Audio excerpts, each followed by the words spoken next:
right, class, let's come to attention. How do you guys feel today? Awesome, sir, let's bow. And let's get to our student creed. Set position. Student creed. Student creed, sir. Line 1. I pledge to develop myself in a positive manner. Line 2.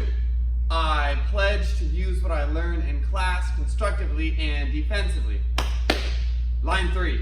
I pledge to foster friendships and contribute to my community. And let's bow. All right, guys, we're gonna start off with some jump squats here. If you can't do a jump squat, you can always replace it with just a regular squat. We're gonna add in a 180 turn though. So instead of facing you the whole time, I'm gonna turn to the side here. I'm gonna sink down, touch the ground. I'm gonna jump up and I wanna turn 180 degrees, basically flip to the other side, and then squat there. And I'm gonna be going back and forth. Again, if you can't do that, you can always step, squat, back, squat. You guys get the idea there, right? All right, so we're going for 45 seconds. On your marks, get set, and go.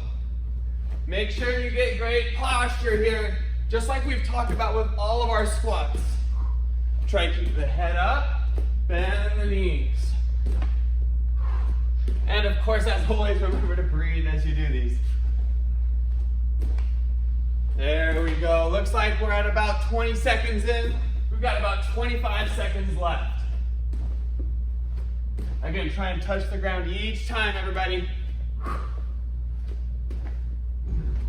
We are getting closer. 15 last seconds.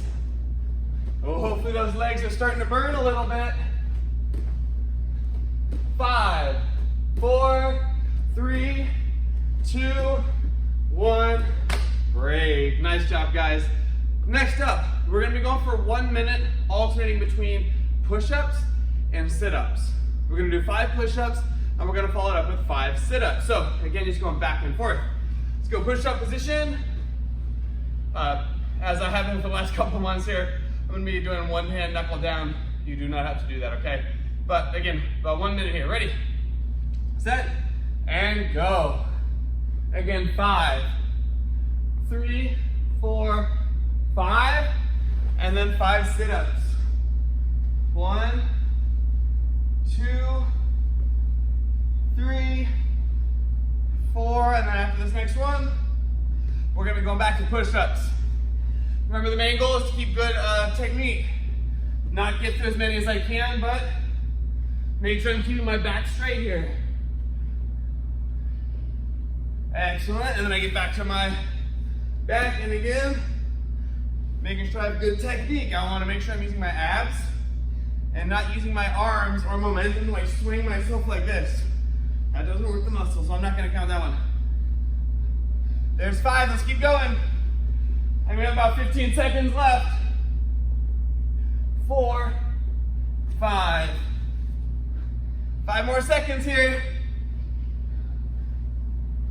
3, 4, and 5. We'll break right there. All right, guys, our next warm-up here is gonna be a little Muay Thai combo. We're going jab, cross, rear leg, roundhouse kick.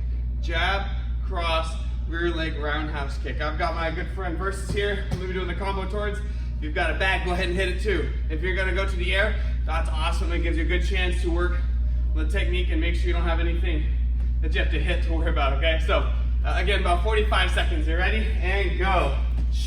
Jab, cross, and roundhouse kick. My goal right now, as a warm-up, is more make sure I'm keeping my body moving. I don't want to sacrifice technique. Oops, sorry, that was a shuffle rhyme. There we go.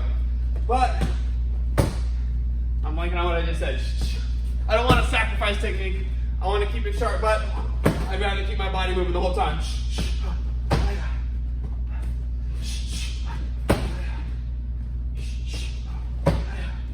3 more seconds.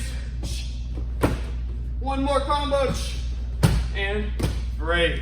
Our last warm-up here is gonna be very similar to a wall sit, but you have no wall to sit on. We're gonna be in a horse stance. You wanna get nice and low, and since I'm at the back, I'm gonna continue to use it. I'm gonna be throwing punches to the Wave Master, and we're gonna go 30 seconds, all right? If you don't have a bag, go to the air instead, right? Focus on making sure, just like I will be, on making sure your horse's stance is sharp and you're staying low. You're not letting your legs extend to the point where it's no longer a workout, okay? So, 30 seconds. Nice little horse stance. Ready, set. One more second and go. All right, number one goal, I'm keeping low with my stance. So notice, I'm still trying to chamber my hands for each punch here, not trying to let that get sloppy. This is easy to do. Keep up the work, keep those hands moving, keep those legs bent. 5 more seconds. Ooh, sorry, 6 more. 5, 4, 3, 2, 1, break. All right, everybody, so message of the week this week, and make sure that as we go through this that you're getting a little bit of stretching going on, all right? If you need a little bit extra afterwards, please feel free to pause and continue stretching. Just like the warm-ups this week, the message may be a little bit different if you're coming into in-person class. But today we're going to talk about balance over emotion. And we're talking about the need for self-control, right? And why is it important? If I've got good self-control in my day-to-day actions, that's going to lead to a better overall life. Whereas if I don't have good control over my actions and my decisions, well, that's going to lead to a lot of long-term negative things to happen to me, right? So a little bit of a worse life. So I want to share a quick quote with you guys. A nice old quote here is, focus on your balance, or focus on your upset, lose your balance. Focus on your balance, lose your upset. And the idea is that when we're really upset, when we let the emotions take over most of our mind, it's going to be really hard for us to balance. And you can test that. Next time if you're feeling angry and you try and balance on one foot, you're going to find it incredibly challenging. So and of course the reverse is true. If you really focus on your balance, it's hard to continue to be upset. So try it out the next time you're feeling kind of angry, right? Kind of upset. If you want to make sure that that emotion isn't dictating what you do or what you say to the people around you, try to focus on your balance, right? If person in front of you at the grocery store is taking an hour to write their checkout, then take the time, instead of trying to let that anger upset you, try to take that time to start to focus on your balance. Pick one leg up, try to go a little bit higher, and focus on making sure that you keep your balance, and it'll help get rid of that emotion of you being upset. So again, balance over emotion is our message of the week. Do what you can to make sure that you have a great balance, you focus on your balance, and it'll help you make sure that you lose the upset. So again, balance over emotion. Let's jump into our kicks next. All right, everyone, it is time. It is tip testing week, and we've been working on our jump, turn, back kick. So let's start reviewing this kick, and then we're gonna get a good chance to just practice it a lot, get that repetition in, okay? Just to make it a little more consistent, make it a little bit easier to follow, I'm only gonna be doing this on my right side, okay? If you'd like to do it on your left side, you are more than welcome to, but just to make it a little easier to follow for everyone, I'm just gonna be kicking with my right leg for the jump, turn, back kick. So go ahead and follow along here. Let's say that I'm kicking towards this wall here. I'm gonna start in my right side stance because I'm kicking with my right leg. Notice, I'm always gonna spot my target too at the beginning. That's really important. I don't wanna jump ahead to like step number 3 first. Step number 1, even if I don't mention it, should always be spot your target, okay? So here we go. I've spotted my target. Now, I'm gonna turn, look over my right shoulder until I can see my target again. And one really important part of this that I don't think we really talked about last week is that I need to make sure that my kicking leg has a straight line path to my target.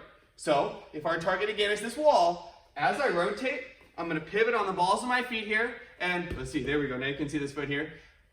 All 10 toes are pointing away from my target, and this kicking leg has a straight path back. If I start a little bit like this, where it's more of a Muay Thai marching stance, and I turn, you can see that, oh, my legs are crossed here. My kicking leg is gonna have a tough time. It can't go straight back, so it's gonna have to go around.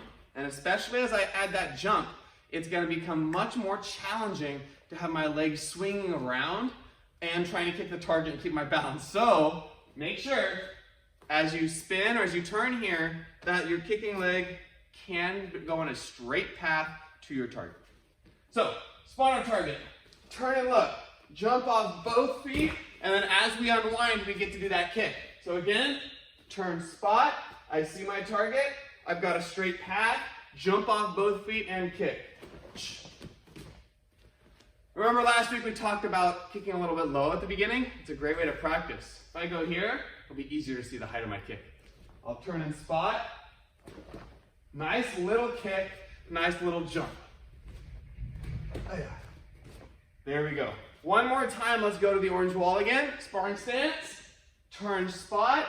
I've got this straight line, jump and kick. And finish in that ready stance. Nice. Now let's get about 45 seconds here just to practice on our own. If you've got a Wave Master or any bag of some sort, or someone that can hold something for you, then go ahead and do that. If you don't, that's okay. Keep practicing to the air. It's going to give you a great sense of your body in the air without having to rely on a bag or using a bag as like a tool to keep your balance. So if you got a bag, you can use it. If not, go to the air. I'm going to grab a Wave Master and pull it in, okay? All right, 45 seconds, jump, turn, back kicks. Ready, set, and go. Turn, spot, jump, turn, back. Good. Let's keep working this. Again, I'm just going on one leg. Make sure that as you set yourself up here, that you don't do this little hop to bring your feet together. We want to keep them apart. It'll get us, just like you saw there, a little bit more power, and it'll make the overall kick a little bit quicker. Good, I'll switch to the other side. You can see from another angle too. Turn, spot, jump off both feet, back kick.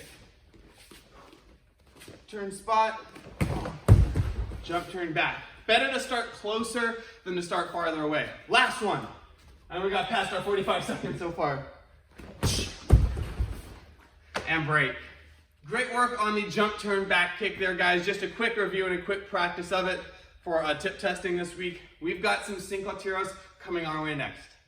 All right, everybody. We get to work on some Senkotiros this module, or continue it this week as part of this module. And I wanted to go over, what we could use, because I know not everyone has a stick at home, and we kind of talked about it last week.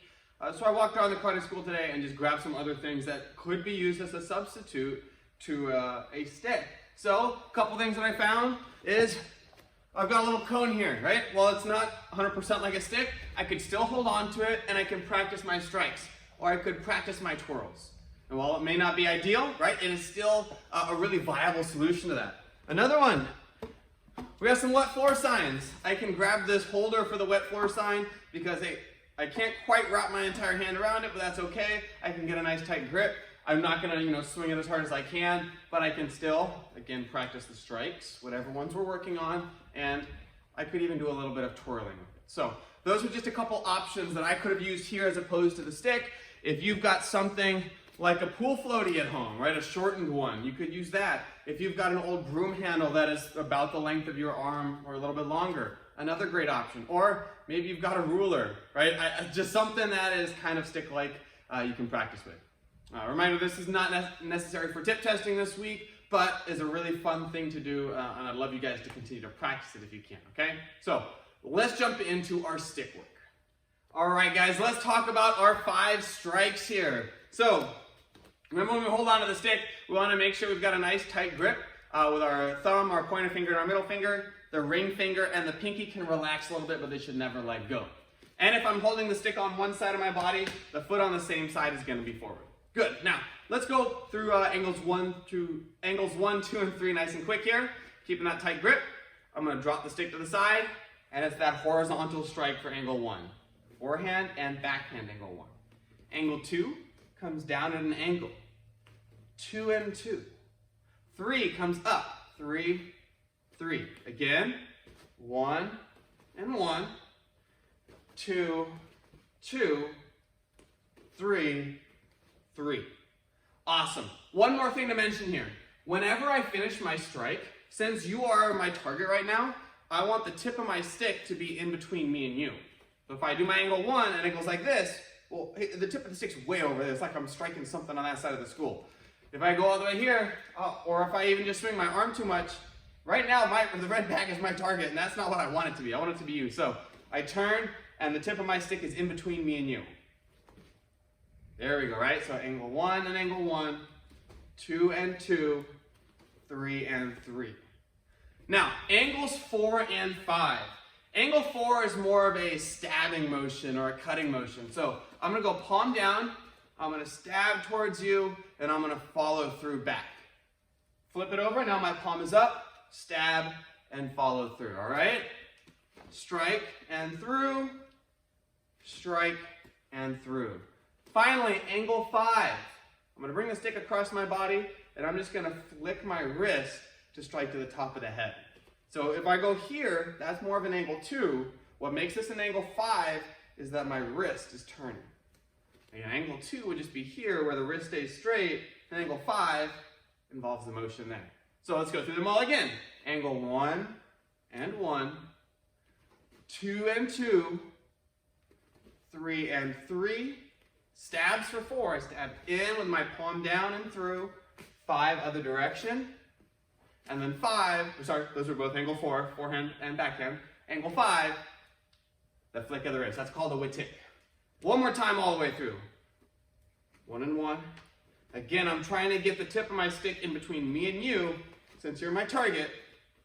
4, 4, and 5. There we go, guys. That's the 5 strikes, Senkotiros. Practice that as much as you can. While it's not necessary for your tip testing video, it's a really good thing to practice. It's a really fun style to do. And I'm excited to be able to do it in classes here. So awesome work, guys. Announcements. We've got tip testing this week for all of our non-black belts, so make sure you guys submit a video, or if you'd like to sign up for a private lesson, we've got those still available on Mondays, Wednesdays, and Fridays. You can check out the Google Sheet and Discord for that. We're also continuing with our in-person classes, both inside, outside, and our online curriculum here as well. If you're trying to come to classes in person, make sure you sign up for those classes ahead of time. If you're going outside, you can continue to wear regular clothes. If you're going to be inside, we're going back to our full gi. So please make sure that you're aware of that, and when you show up, you're ready for that, okay? So that's it, everybody. I hope you guys have a great week. I hope you have a safe week. I miss you all, and I hope you're doing well. Let's come to attention, and let's bow out. Class dismissed.